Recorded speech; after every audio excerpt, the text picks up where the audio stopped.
يتلو عليهم آياته ويزكيهم ويعلمهم الكتاب والحكمة وإن كانوا من قبل لفي ضلال مبين.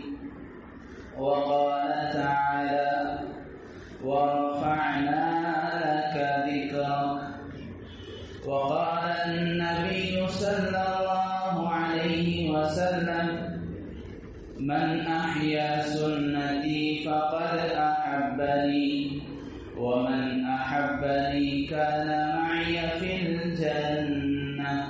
أو كما قال رسول الله صلى الله عليه وسلم. آمنت بالله صدق الله العلي العظيم وصدق رسوله النبي الكريم ونحن على ذلك من الشاهدين والشاكرين والحمد لله رب العالمين. اللهم صل على سيدنا ومولانا محمد في أول كلامنا وفي أوسط كلامنا وفي آخر كلامنا. اللهم أيدنا بتأييدك. اللهم أيدنا بتأييدك يا رب العالمين.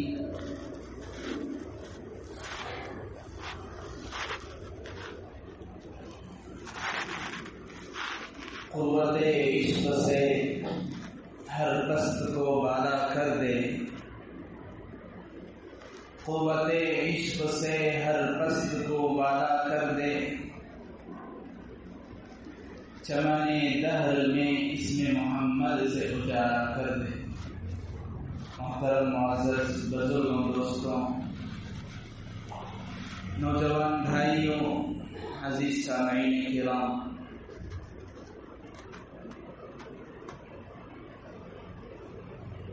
ساری دنیا انسانیت میں کوئی بھی انسان بحیثیت انسان ہونے کے، کوئی بھی بشر ہونے کے اعتبار سے اوصاف، خوبیاں، اخلاق، محاسن، کمالات ان سب کا مجموعہ نہیں ہے، یا یوں کہیں کہ سارے خوبیاں، سارے کمالات کے اعتبار سے وہ دوسروں کے لیے نمونہ، دوسروں کے لیے آئیڈیل اور مثالی نہیں ہے. اور اس بات کو قرآن و حدیث سے ہٹ کر دنیا میں بسنے والے، الگ الگ مذاہب کو ماننے والے لوگ، بڑے بڑے اپنے مذاہب کے پیشوا جو سمجھے جاتے ہیں، ان کے یہاں بھی مسلم ہے، سوائے شرپسند متعصب لوگوں کے جنہیں تعصب ہے، وہ تو ضدی ہے، وہ تو ہٹ دھرم قوم ہے، وہ تو بنی اسرائیل کے روش پر ہے، جن کے سامنے حق واضح ہونے کے باوجود بھی ایمان نہیں لائے. لیکن ایک ایسی ہستی ہے جسے اللہ تبارک و تعالی نے از شروع تا آخر، جسے اول بھی بنایا، جسے آخر بھی بنایا، جو اول النبیین بھی ہیں، آخر النبیین بھی ہیں، جو اول الانبیاء بھی ہیں، خاتم الانبیاء بھی ہیں، جو ماحی ہیں، عاقب ہیں، جن پر اللہ تبارک و تعالیٰ نے نبوت کے دروازے کو بند اور ختم کر دیا، جن کے ذریعے اللہ تبارک و تعالیٰ نے قرآن و حدیث کو اتار کر، وحی کو اتار کر، وحی مطلوع، وحی غیر مطلوع کو قیامت تک آنے والے انسان کو پہنچا کر فرما دیا اب بس یہی آخری شریعت ہے اور اب بس یہی آخری نبی. جن کی پیدائش اس ماہ ربیع الاول میں ہوئی، یقیناً آپ کی پیدائش، یقیناً آپ کی آمد، آپ کا پیدا ہونا اس سے بڑی خوشی ساری انسانیت کے لیے نہیں ہو سکتی تا قیامت. خوشی ہی نہیں بلکہ اللہ تبارک و تعالیٰ نے فرمایا یہ تو آپ کا پیدا ہونا یہ انسانیت پر احسان ہے. لقد من اللہ علی المؤمنین اذ بعث فیہم، یہ یقیناً اللہ تعالیٰ نے قسم کھا کر اپنی بات کو مؤکد انداز میں، اپنی بات کو ٹھوس والے انداز میں فرمایا. بلا شک و شبہ یقیناً اللہ نے احسان فرمایا ہے ایمان والوں پر بلکہ انسانیت پر. ایک اور جگہ فرمایا نعمہ، آپ کا پیدا ہونا یہ ساری انسانیت کے لیے نعمت ہے. اسی لیے ہم کہتے ہیں، علماء نے لکھا ہے احادیث کی روشنی میں، واقعتاً آپ کا پیدا ہونا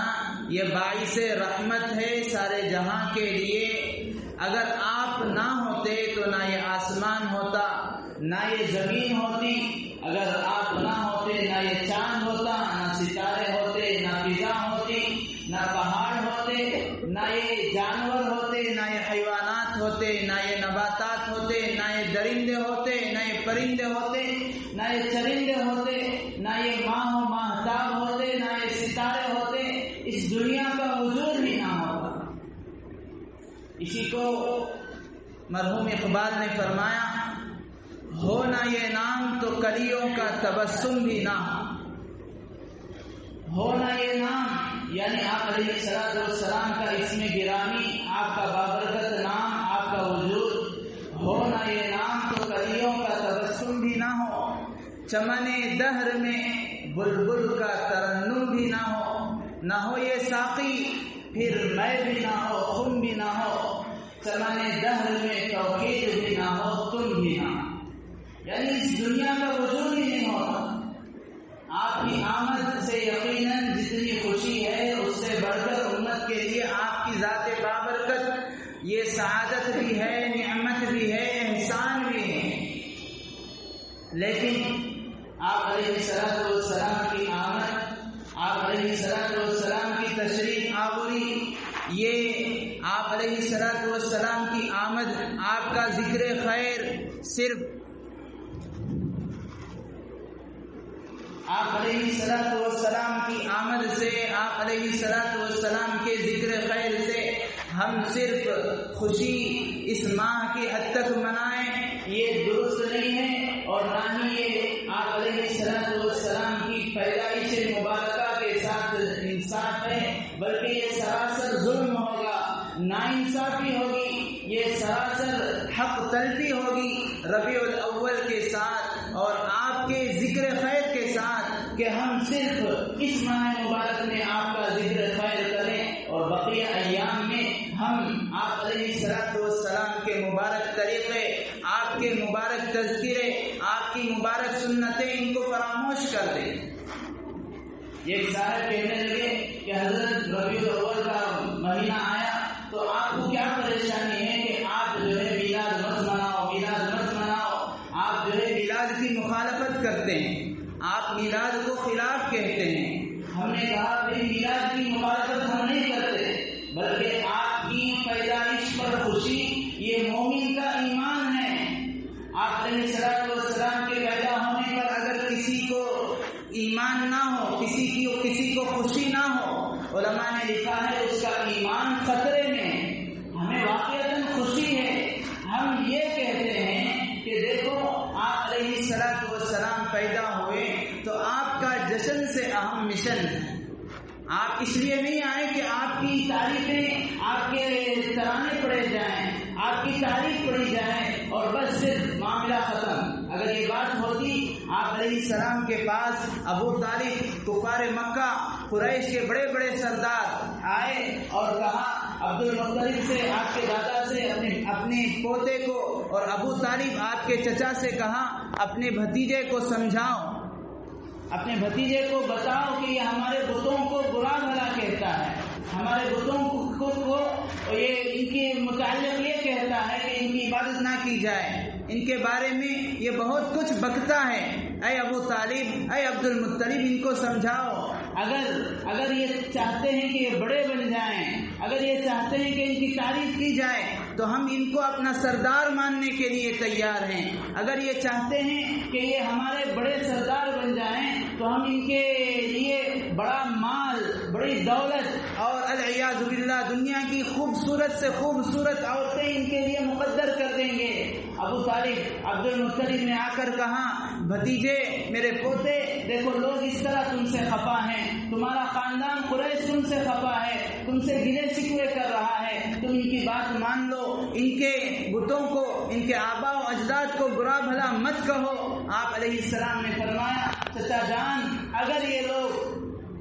یہ لوگ میرے ایک ہاتھ میں آفتاب رکھ دیں، دوسرے ہاتھ میں ماہتاب رکھ دیں تو پھر بھی میں دین حق کی دعوت سے، تبلیغ سے باز نہیں رہوں گا۔ نبی اکرم علیہ السلام کو نہ ہی ہماری تعریف، نہ ہی ہمارے قصیدے، نہ ہی ہمارے ترانے کی ضرورت ہے۔ آپ اس لیے آئے تھے کہ دنیا انسانیت کے لیے تا قیامت آپ یہ ایک مثالی نمونہ، آئیڈیل آپ بنے، اور اسی چیز کو ہمیں اللہ کے نبی علیہ السلام دے کر گئے کہ تم میری سنتوں کو، میری تعلیم کو، میرے طریقے کو، میری لائی ہوئی شریعت کو، میرے دن کو، میری رات کو اور میرے فرامین کو تم خود اس پر عمل پیرا ہو جاؤ اور دوسروں کے لیے نمونہ بنو۔ اسی لیے فرمایا کہ اگر ہم اس لائق ہو جائیں، اگر ہم اس قابل ہو جائیں، ہمارے کردار سے، ہمارے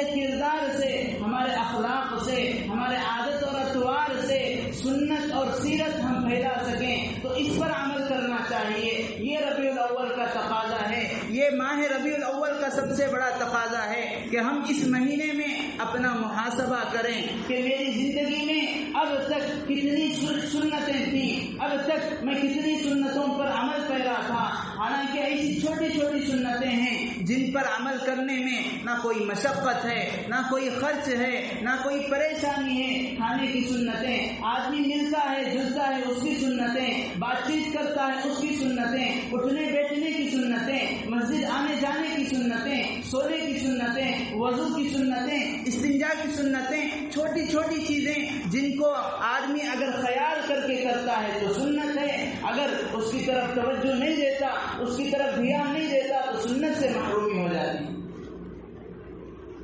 بزرگان محترم، اسی لیے علماء نے فرمایا ربیع الاول کا اہم سب سے بڑا پیغام یہ ہے کہ ہم اس چیز کا محاسبہ کریں کہ ربیع الاول سے پہلے اب تک میری زندگی میں کتنی سنتیں تھیں۔ اگر واقعتاً ہیں تو اس پر اللہ کا شکر ہمیں ادا کرنا چاہیے۔ اگر کئی ساری سنتیں جو ہماری زندگی میں نہیں پائی گئی، ہماری زندگی میں اب تک داخل نہیں ہوئی، یا ہم کبھی کبھی ان پر عمل کرتے ہیں تو اس پر استغفار ہو، اس پر ہم یہ عزم مصمم کریں، یہ ارادہ کریں کہ اے باری تعالیٰ، ربیع الاول کے اس مہینے سے، آج کی تاریخ سے، جمعہ کے اس مبارک موقع سے میں یہ عہد کرتا ہوں، یہ عزم کرتا ہوں، میں یہ وعدہ کرتا ہوں کہ میں ہر ایک چھوٹی بڑی سنت کو اپنی عملی زندگی میں لاؤں گا انشاءاللہ۔ حضرت حکیم الامت اشرف علی تھانوی رحمۃ اللہ علیہ حضرت نے فرمایا کہ ربیع الاول کا تقاضا یہ ہے کہ میں نے خود اس پر عمل کیا، 3 دن تک میں مستقل اس پر عمل کرتا رہا۔ صبح شام میرے جو معاملات ہیں، میں جن سے ملتا ہوں، میں جو لکھتا ہوں، جو پڑھتا ہوں، میرے جو صبح شام ہیں، میرے اخلاقیات ہے، میری تجارت ہے، ان ساری چیزوں پر میں نے غور کیا کہ یہ معاملات، میری تجارتیں، میری عبادات، میری معاشرت، میری اخلاقیات، ان ساری چیزوں میں سنتیں پائی جا رہی ہیں یا نہیں۔ اگر نہیں پائی جا رہی ہیں تو میں اسے اپنانے کی کوشش کروں۔ لیکن الحمدللہ جب میں نے غور کیا تو میں اس نتیجے پر پہنچا، اکثر و بیشتر بلکہ اکثر عمل میرے سنتوں کے مطابق۔ ایک صاحب آئے حضرت حکیم الامت اشرف علی تھانوی رحمۃ اللہ علیہ کے پاس، حضرت مجھے ایک خواب نظر آیا، میں نے خواب دیکھا کہ میں خواب میں سرکار دو عالم جناب محمد رسول اللہ صلی اللہ علیہ وسلم کا دیدار مجھے حاصل ہوا۔ آپ کے دیدار سے اللہ تبارک و تعالیٰ نے مجھے مشرف فرمایا۔ میں نے آپ علیہ السلام کو دیکھا، آپ جلوہ افروز ہیں، آپ تشریف فرما ہیں۔ مجھے دل میں ایک سوال آیا کہ فلاں آیت کے متعلق آپ سے مطلب پوچھ لوں، اس لیے کہ آپ پر وحی نازل ہوئی ہے، آپ ہی قرآن کا صحیح مطلب بتا سکتے ہیں۔ یہ سوچ کر میں نے اللہ کے نبی علیہ السلام سے، میں نے رسول اللہ سے یہ آیت پوچھی۔ حضرت حکیم الامت اشرف علی تھانوی سے کہنے لگا، حضرت جب میں نے جناب محمد رسول اللہ صلی اللہ علیہ وسلم سے آیت کا مطلب پوچھا تو اللہ کے نبی علیہ السلام نے فرمایا بیان القرآن میاں اشرف کی اٹھا کر دے۔ حضرت حکیم الامت اشرف علی تھانوی رحمۃ اللہ علیہ نے قرآن کریم کی ترجمہ اور تفسیر میں ایک ایسی کتاب لکھی جسے علماء نے ہاتھوں ہاتھ لیا، کوئی بھی مسلک کا ہو، کوئی بھی مذہب کا ہو، اتنی جامع مختصر تفسیر حضرت نے لکھا بیان القرآن کے نام سے۔ اللہ کے نبی علیہ السلام اس بزرگ کو، اس شاعر کو اس آیت کا ترجمہ دیکھنے کے لیے حکیم الامت اشرف علی تھانوی رحمۃ اللہ علیہ کے ترجمہ قرآن کا آپ نے حوالہ دیا۔ علماء نے لکھا یہ برکت ہے اتباع سنت کی، یہ برکت ہے عشق نبی کی۔ اگر صحیح معنوں میں عشق نبی ہماری زندگی میں ہو، اگر صحیح معنوں میں اتباع سنت ہماری زندگی میں ہو، اللہ تبارک و تعالیٰ اس کی برکات، اس کے ثمرات، اس کے نتیجے ہمارے جیتے جی ہماری زندگی میں دکھا دیتے ہیں۔ اتنا ہی نہیں، حجت الاسلام حضرت مولانا قاسم نانوتوی رحمۃ اللہ علیہ بہت بڑے عالم اللہ والے محدث بزرگ، کوئی فن ایسا نہیں آپ نے اس میں کتاب نہ لکھی ہو۔ حضرت جب حج کے لیے مکہ مکرمہ گئے، مکہ المکرمہ سے جب مدینہ طیبہ جانے کا موقع ہوا تو راستے ہی میں جہاں سے گنبد خضرا نظر آنے لگا، حضرت نے اپنے پیروں سے جوتے نکال لیے، نکال کر ہاتھ میں پکڑ لیے، کہا آپ کے شاگرد حضرت یہ مکے کی، یہ مدینے کی زمین بڑی دھوپ سے تپنے والی زمین ہے، اور آج کی طرح نہیں کہ وہاں پر روڈ اس طرح نظم کر دیا گیا ہو، بڑی پتھریلی زمین ہے، کنکریلی زمین ہے، بڑے چوب دار پتھر ہیں، نوکدار پتھر ہیں، آپ کے پیروں لگ جائیں گے، آپ کو زخم ہو جائے گا۔ حضرت جوتے پہن لیں، ابھی مدینہ ابھی گنبد خضرا بہت دور ہے، بس یہاں سے تو صرف نظر آ رہا ہے، ابھی حدود حرم شروع نہیں ہوا۔ حضرت کہنے لگے مجھے یہ بات گوارا نہیں ہے، میں اس بات کو پسند نہیں کرتا کہ میں مدینے کی گلی میں آؤں اور جوتے اور چپل پہنوں، کیا معلوم اس گلی میں کس جگہ رسول اللہ کے قدم پڑے ہوئے ہوں اور آپ کے قدم پر میرے جوتے پڑ جائیں۔ جب حضرت نے یہ کہا، حضرت کے ساتھ رہنے والے ساتھی حج اور عمرہ پر گئے، حج کے موقع پر آپ کے ساتھ گئے ہوئے لوگوں کے آنکھوں سے آنسو بہہ پڑے۔ یہ عشق نبی تھا،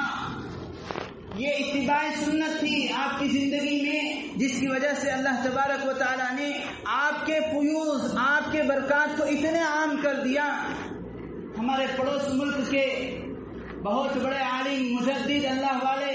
حضرت مولانا پیر ذوالفقار صاحب نقشبندی دامت برکاتہم، حضرت نے اپنی کئی کتابوں میں یہ جملہ لکھا، کئی بیانات میں یہ کہتے ہیں، میں بر صغیر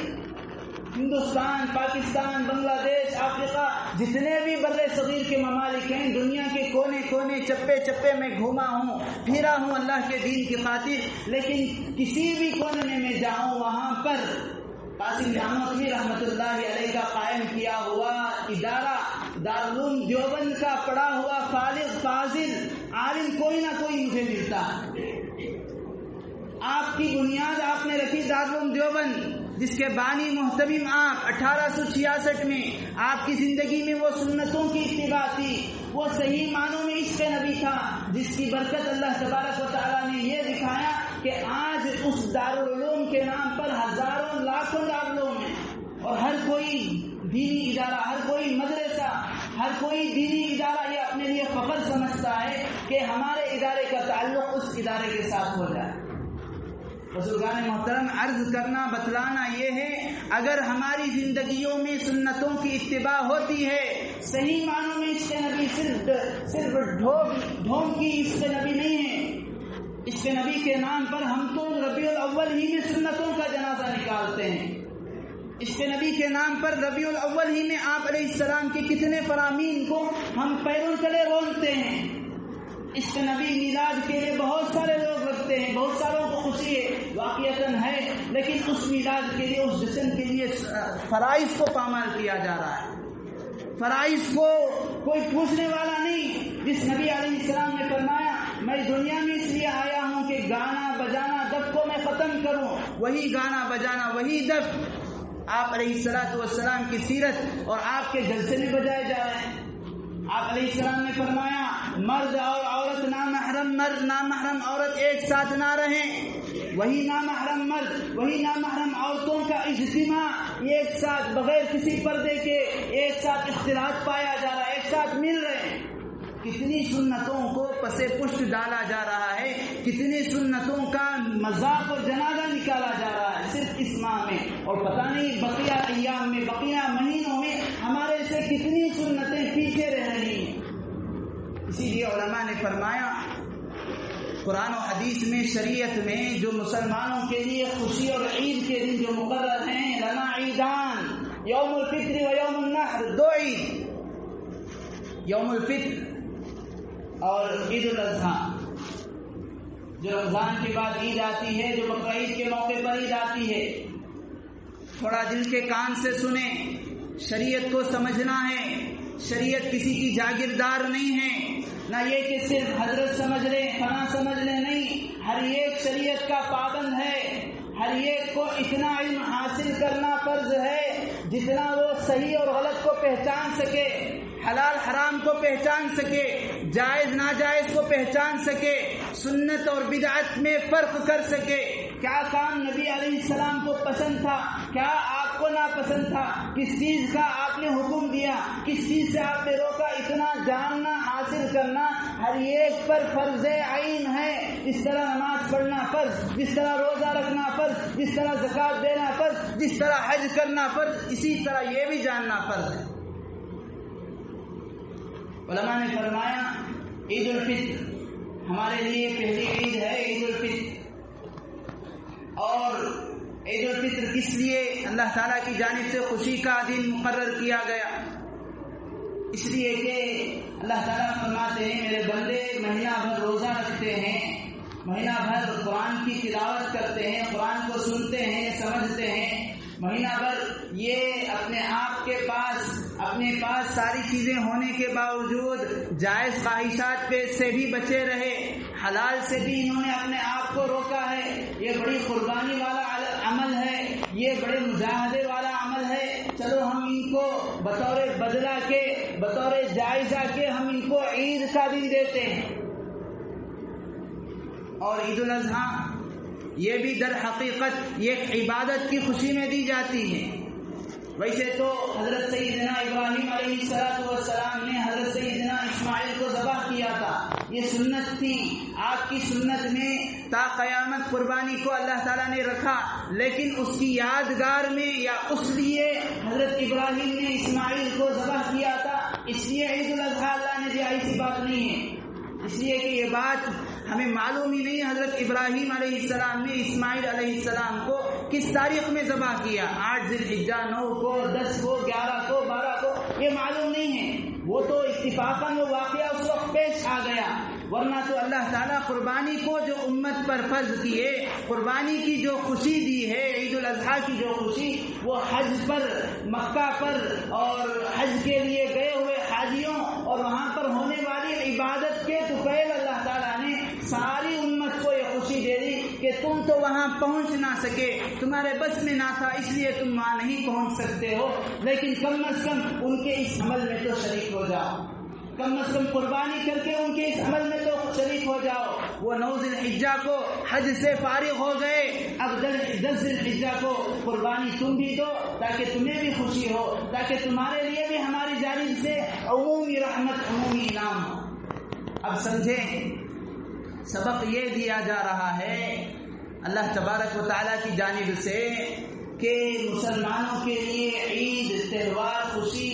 پچھلے زمانے میں ماضی کے گزرے ہوئے زمانے میں کسی کے پیدا ہونے پر، کسی کے وفات پر، کسی کے جنم لینے پر یا کسی کے گزر جانے پر خوشی کی بنیاد نہیں رکھی ہے۔ عید الفطر خوشی کا موقع ہے، عید کا دن ہے، بنیاد عبادت سے فارغ ہوئے میرے احکامات کو بجا لائے اس لیے خوشی، اور بقرعید اس لیے خوشی کا دن، عید کا دن کہ تم لوگ وہاں پر بہت سارے میرے بندے میدان میں کھڑے ہوئے ہیں، بہت سارے بندے دھوپ میں اور ریت میں، بہت سارے بندے وہاں مجاہدہ کر رہے ہیں، بڑی عبادت سے فارغ ہو رہے ہیں، ان کی خوشی میں، ان کے بدلے میں، ان کے صدقے میں تمہیں بھی یہ خوشی دے رہا ہوں۔ بالکل اسی طرح اللہ تبارک و تعالیٰ نے، علماء نے فرمایا اگر واقعتاً اگر اسلام میں، شریعت میں کسی کے پیدا ہونے پر خوشی منانا جائز ہوتا، اس کا تصور ہوتا، تو اللہ کے نبی علیہ الصلوۃ والسلام کی ذات بابرکت، آپ علیہ الصلوۃ والسلام کی ہستی ایسی تھی کہ آپ کے پیدا ہونے پر خوشی منایا جائے۔ بقیہ دیگر جتنے بھی مذاہب ہیں، عیسائیت، ان کے یہاں عید کا دن 25 دسمبر خوشی کا دن، بنیاد کیا ہے؟ حضرت عیسیٰ علیہ الصلوۃ والسلام پیدا ہوئے،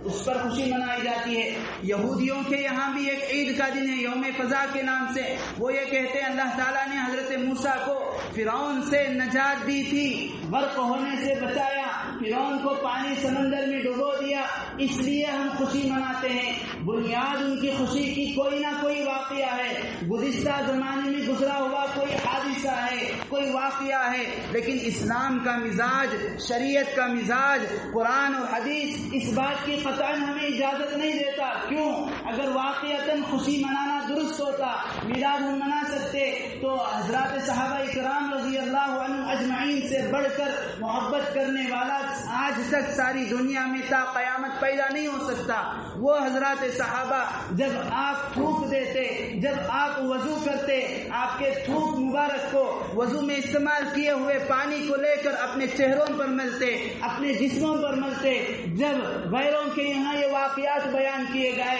غیروں کے بادشاہوں کے سامنے، انہوں نے کہا واقعتاً وہ نبی بھی برحق ہے، ان کے ماننے والے بھی برحق۔ اتنی محبت جب صحابہ کو اللہ کے نبی علیہ السلام سے تھی، تو تقریباً 1 صدی کا زمانہ گزرا ہے، پورے 100 سال اللہ کے نبی علیہ السلام کے دنیا سے پردہ فرما جانے کے بعد، تب سے لے کر 100 سال 1 صدی کا زمانہ، کوئی نہ کوئی صحابی زندہ تھا، کوئی نہ کوئی صحابی باقی تھے۔ 100 سال کے بعد صحابہ کا دور ختم ہوا، حضرات تابعین کا دور شروع ہوا۔ 100 سال تک کوئی صحابی، کسی صحابی نے اللہ کے نبی علیہ الصلوۃ والسلام کی پیدائش پر خوشی یا میلاد نہیں منایا ہے۔ میں نے اسی لیے شروع میں بھی عرض کیا، میلاد منانا، خوشی منانا کوئی غلط نہیں ہے، دین اور ہماری شریعت رسموں کا نام نہیں ہے۔ دین اور شریعت یہ ہے کہ تم، اسی لیے مرحوم اقبال نے کہا تھا، تھے وہ آبا وہ تمہارے ہی مگر تم کیا ہو، تھے وہ آبا تمہارے ہی مگر تم کیا ہو، ہاتھ پر ہاتھ دھرے منتظر فرا ہو۔ تم یہ اس کے لیے نہیں پیدا کیے گئے ہو، اس کے لیے تم امت ہی نہیں بنے ہو کہ تمہارے باپ دادا نے فلاں فلاں کام کیا، اللہ کے نبی علیہ السلام پیدا ہوئے، بس 1 مہینہ تم نے خوشی منا لی، باقی 11 مہینے سنتوں سے دوری، آپ کی سیرت سے دوری، آپ کے تعلیمات سے دوری، آپ کے فرامین سے دوری، آپ کو کیا پسند تھا اس سے کوئی تعلق نہیں، آپ کو کیا ناپسند تھا اس سے کوئی تعلق نہیں، کوئی تذکرہ ہی نہیں۔ اسی لیے اسلام کا مزاج یہ ہے کہ ہم خوشی بھی اعتدال کے ساتھ منائیں، غم بھی اعتدال کے ساتھ، اتنا بھی نہیں کہ خوشی میں آدمی حد سے آگے بڑھ جائے، شریعت کے حدود کو پامال کر دے، شریعت کے حدود کو پھلانگ دے، اور غم میں بھی اتنا کہ اتنا سخت، اتنا برا، اتنا سخت الفاظ کہہ رہا ہے کہ اس کے کفر کا اندیشہ ہونے لگے،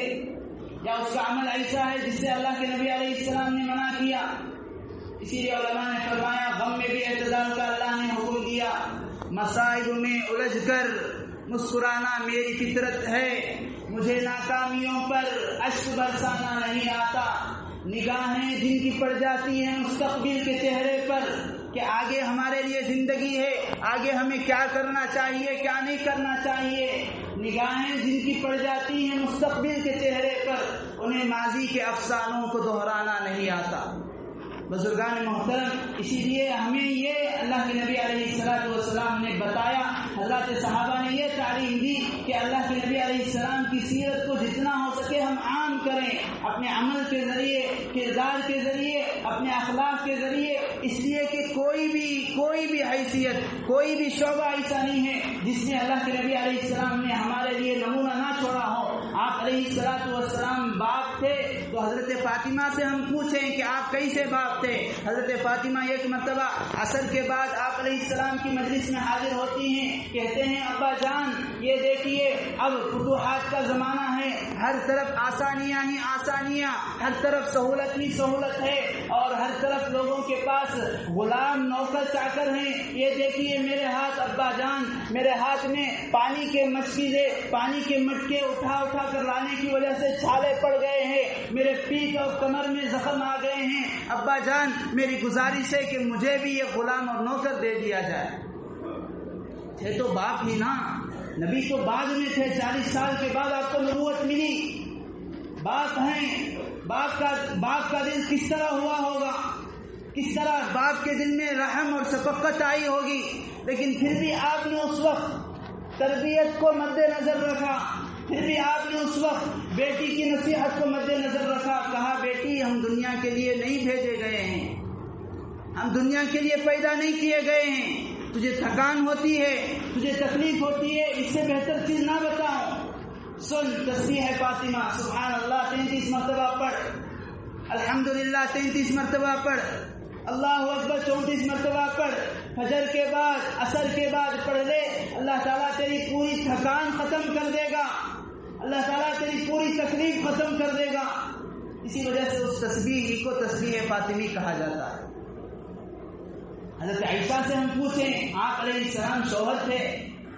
حضرت خدیجہ سے ہم معلوم کریں آپ ان کے شوہر تھے تو کیسے تھے؟ حضرت ام المؤمنین حضرت عائشہ رضی اللہ عنہا فرماتی ہیں عورتوں کے سلسلے میں سب سے زیادہ نرم دل،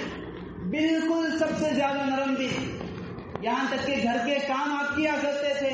جھاڑو دیا کرتے تھے، آپ آٹا گوندا کرتے تھے،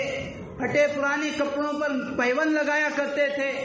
ڈول پھٹ گیا ہے پانی کے لیے اس سے آپ ٹاکا لگایا کرتے تھے، اپنے جوتے پر آپ ہی سیڑھیاں کرتے تھے، اور آج ہمارا حال کیا ہے؟ ہم نے یہ سمجھا ہم نے نماز پڑھ لی، ابھی میں ہمارے ہی مسجد ہمارے ہی مصلی کی حالت سناؤں، بہت اللہ معاف فرمائے، اللہ اپنے سلیم عطا فرمائے، نماز کے پابند، لیکن ان کے گھر سے ان کے مستورات نے کال کیا، فون کیا، کہا حضرت میں ان سے جدا ہونا چاہتی ہوں، مجھے آپ کھلا دلوا دیں، منبر رسول پر بیٹھ کر جھوٹ نہیں عرض کیا جا رہا۔ ہم بھی یہی سوچ رہے تھے کہ صوم و صلات کے پابند ہیں، سفید کرتا پاجامہ پہننے والے ہیں، گھر میں بھی ان کے معاملات صحیح ہوں گے، اتنا رو رہی ہے، بس خون کے آنسو رونا شاید باقی رہ گیا تھا۔ ان سے پوچھا بھائی خلا طلاق اس کے لیے ٹھوس بنیاد ہونی چاہیے، ایسے ہی کوئی بھی ایسی نہیں ہے کہ مفت چیز آپ مانگے خلا دے دیں یا یہ کہیں طلاق دے دیں، یہ بڑی سخت چیز ہے، ناجائز چیز ہے۔ اب غض الحلال عند اللہ الطلاق، سب سے زیادہ حلال چیزوں میں ناپسند چیز عورت کا خلا لینا یا مرد کا طلاق دینا ہے۔ حضرت اس لیے کہ یہ گھر آتے ہیں، وہاں مسجد میں شاید کیسے رہتے ہیں ہمیں معلوم نہیں، گھر آتے ہیں تو گھر میں یہ گاڑی کا کام تک نہیں کرتے، صبح کچرے والا کچرے کی گاڑی آتی ہے، مجھے برقع پہن کر نیچے اتر کر جا کر کچرا پھینکنا پڑتا ہے، مجھے دکان سے گوشت اور سبزی ترکاری لانی پڑتی ہے، مجھے بچوں کو اسکول پر بھیجنا پڑتا ہے، پھر جا کر لانا پڑتا ہے۔ ایسا نہیں کہ یہ نہ ہو، گھر میں جس وقت رہتے ہیں اسی وقت یہ سارے کام ہوتے ہیں، اور جب میں کچھ کہوں کوئی گالی ایسی نہیں ہے جو باقی نہ رہی ہو، ان کی زبان سے فوراً نکل جاتی ہے۔ جبکہ ام المؤمنین حضرت عائشہ رضی اللہ عنہا یہ فرماتی ہیں آپ عورتوں کے سلسلے میں کتنے نرم دل، گھر کے کام میں آپ ہاتھ بٹایا کرتے ہیں، اس میں کوئی شرم کی بات نہیں ہے۔ عار کی بات نہیں ہے۔ اسی لیے حکیم الامت حضرت اشرف علی تھانوی رحمۃ اللہ علیہ فرمایا کرتے تھے اپنے خلفاء سے، دیکھو یہ ایک بات اچھی طرح یاد رکھنا، اگر تم اپنے گھر والوں کے ساتھ اچھے نہیں ہو تو تم میرے خلیفہ بننے کے بھی لائق نہیں ہو۔ اس لیے کہ حدیث میں آپ نے فرمایا خیرکم خیرکم لأہلی وانا خیرکم لأہلی، تم میں بہترین وہ ہے جس کے معاملات، جس کے اخلاق، جس کے عادات، جس کے اطوار باہر والوں سے دور، بات کی بات ہے گھر والوں کے ساتھ اچھے ہوں۔ حضرت حکیم امت فرمایا کرتے تھے میں تمہاری گھر والیوں سے باقاعدہ پردے کے ذریعے سوال کروں گا کہ کیا تمہارے اخلاق، تمہارے ساتھ اس کے اخلاق کیسے ہیں، برتاؤ کیسا ہے، تمہارے ساتھ اس کے معاملات کیسے ہیں، یہ گھر میں کیسے رہتا ہے۔ اگر وہ اجازت دے گی، اگر وہ ہاں کہے گی تب تم خلیفہ، ورنہ تم خلیفہ نہیں ہو۔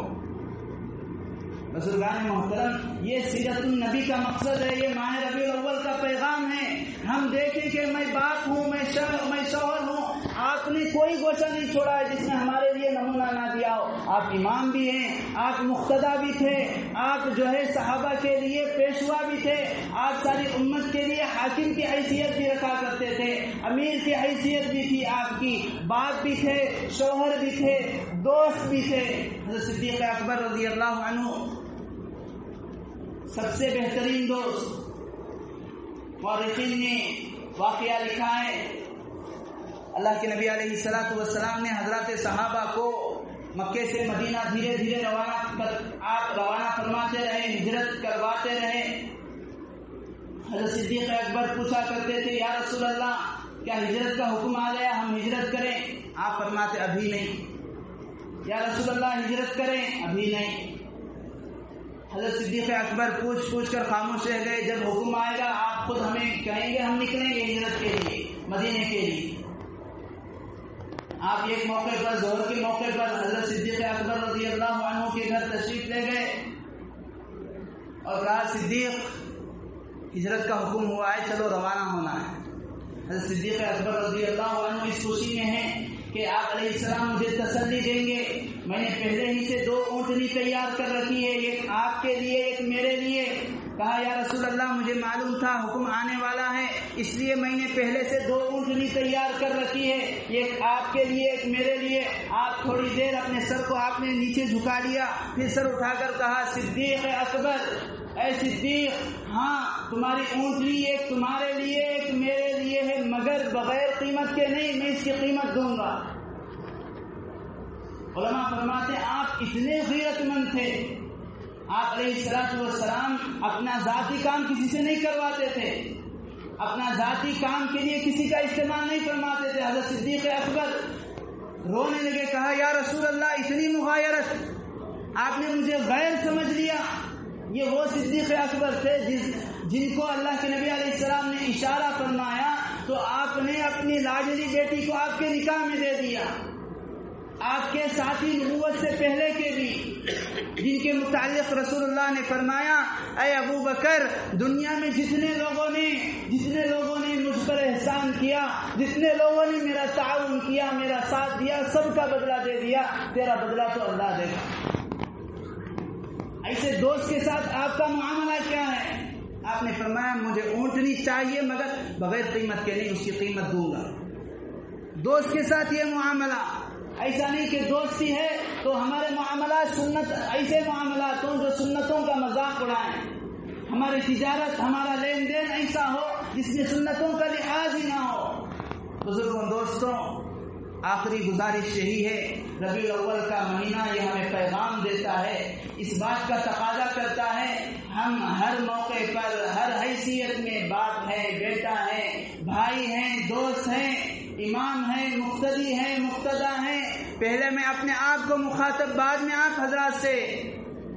تو ہمارے لیے ہر ایک چیز میں اللہ کے نبی علیہ الصلوۃ والسلام کا طرز، آپ کی زندگی ہمارے لیے بہترین نمونہ ہے۔ صحیح معنوں میں ہم ربیع الاول سے اس وقت پیدا اٹھائیں گے جب ہم اس بات کا استحضار کریں، اس بات کا حساب و کتاب لیں، جائزہ لیں کہ میرے اب تک میری زندگی میں کتنی سنتیں تھیں، میری تجارت میں کتنی سنتیں تھیں، میری رات و دن میں آپ کی کتنی سنتیں تھیں، میرے معاملات میں آپ کے کتنے عادات حالت پائے جا رہے تھے، میرا دن میری رات کس طرح گزر رہی تھی، اب مجھے اس طرح نہیں، مجھے آپ کی سنتوں سے اپنی زندگی کو روشن کرنا ہے، مجھے آپ کی سنتوں سے اپنی زندگی میں اجالا لانا ہے، مجھے آپ کی سنتوں کے کو اپنا کر اپنے کردار سے اور اپنے اعمال سے، اپنے گفتار سے سیرت کو بھی اور سنت کو بھی عام کرنا ہے، اور لوگوں تک ہمیں یہ پیغام دینا ہے کہ آپ علیہ الصلوۃ والسلام کی لائی ہوئی شریعت، آپ کا لایا ہوا دین اور آپ کے اخلاق و عادات اور آپ کی سنتیں واقعتاً یہ صرف مسلمانوں کے لیے نہیں، ساری دنیا کے لیے